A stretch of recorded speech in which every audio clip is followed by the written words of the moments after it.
Today is January 1st. Today is the most hopeful day of the year. My name is Jeff Parness, and I'm standing here at the border between Israel and Gaza.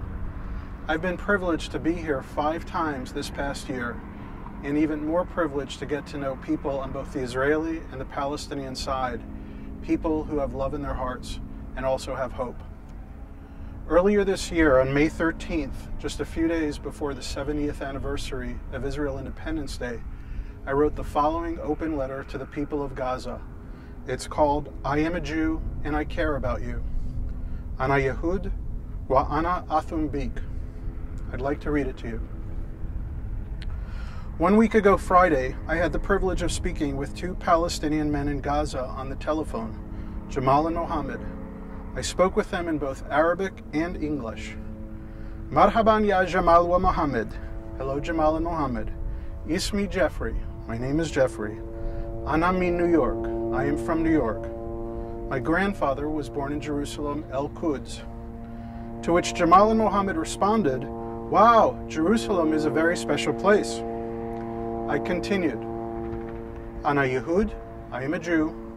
Ana min America, I am American, and I care about you.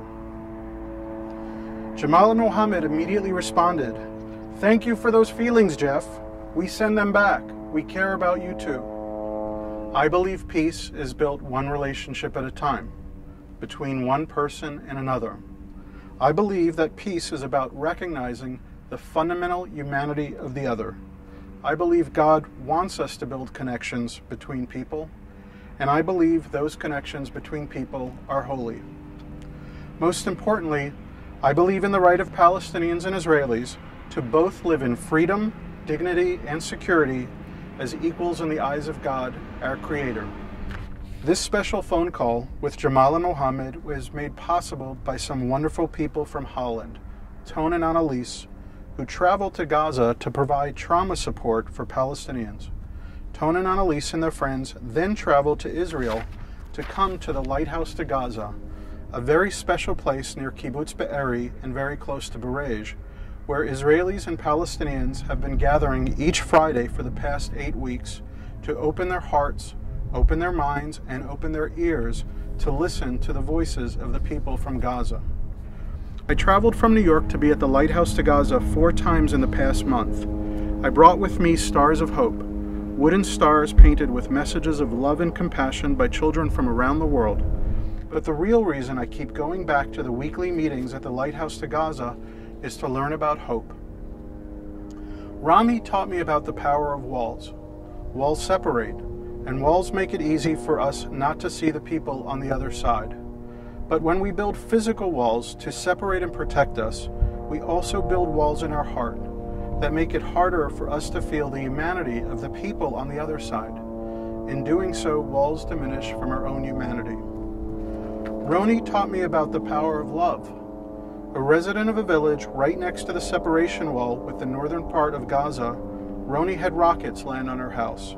She had a friend killed by rockets. But Roni taught me that her humanity means that she must care for the people on the other side, to have love in her heart for the people on the other side, to hope for a better future for them and their children.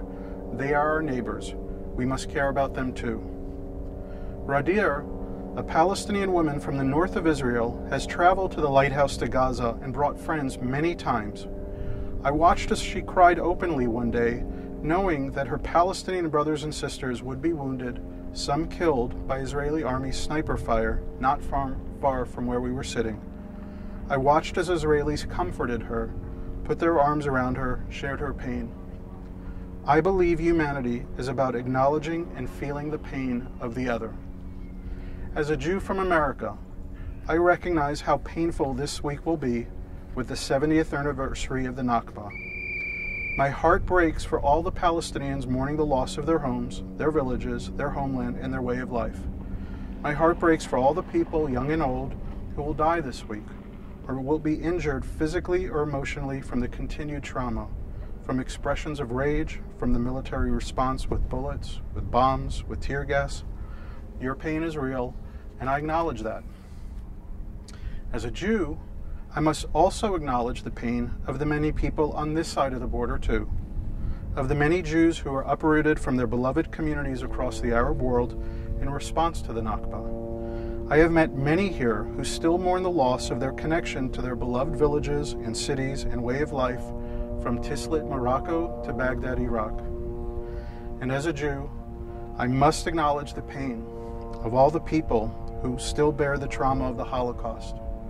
Of the 6 million Jews, men and women, 1.5 million of them children, who were systematically marched into the gas chambers by the Nazis in the years leading up to the Nakba. Their trauma, their pain is still very real. What I learned at the Lighthouse to Gaza is that if we do not transform our pain, we transmit it. But with all this pain, I still have hope.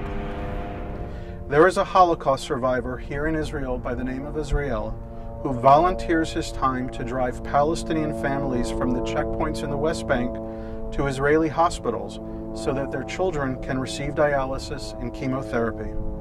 He is a volunteer with the Road to Recovery, a group started by Yuval Roth, whose brother was killed by Hamas fighters in Gaza. Yuval chose to transcend his pain by helping Palestinian families receive medical care. He built something positive. He is a shining star of hope, a symbol of humanity. I have hope because of Robi and Bassam and Rami and Ali and all the other Palestinian and Israeli families who chose to mourn the loss of their loved ones to this conflict together as a way to create relationships with their grief. These holy relationships are what break down our fears and our hate. Robi and Bassam and all the other members of Parent Circle family forums know that our tears are all the same color.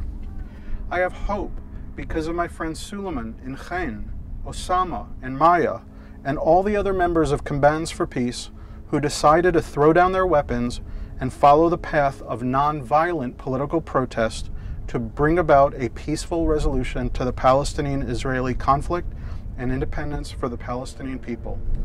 They are not naive or foolish. They are honest and self-reflective. I have hope because of Ahmed, a former member of Hamas whose family came from Gaza. Ahmed paid his respects at my Jewish grandfather's grave in Jerusalem with the words, "It is an honor to meet you and to know that your family cares about peace as much as my family does. It is possible for people to change."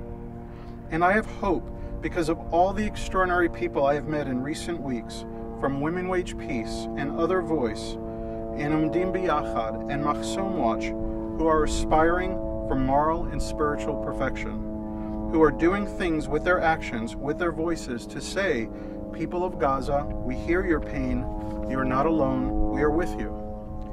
I have hope because of the moral courage of a former Israeli tank commander in the Yom Kippur War from a very prominent military family who sat at the Lighthouse to Gaza, pointed to the border, and said, we have to have the courage to know that 1.8 million people over there are living in the world's largest open-air prison.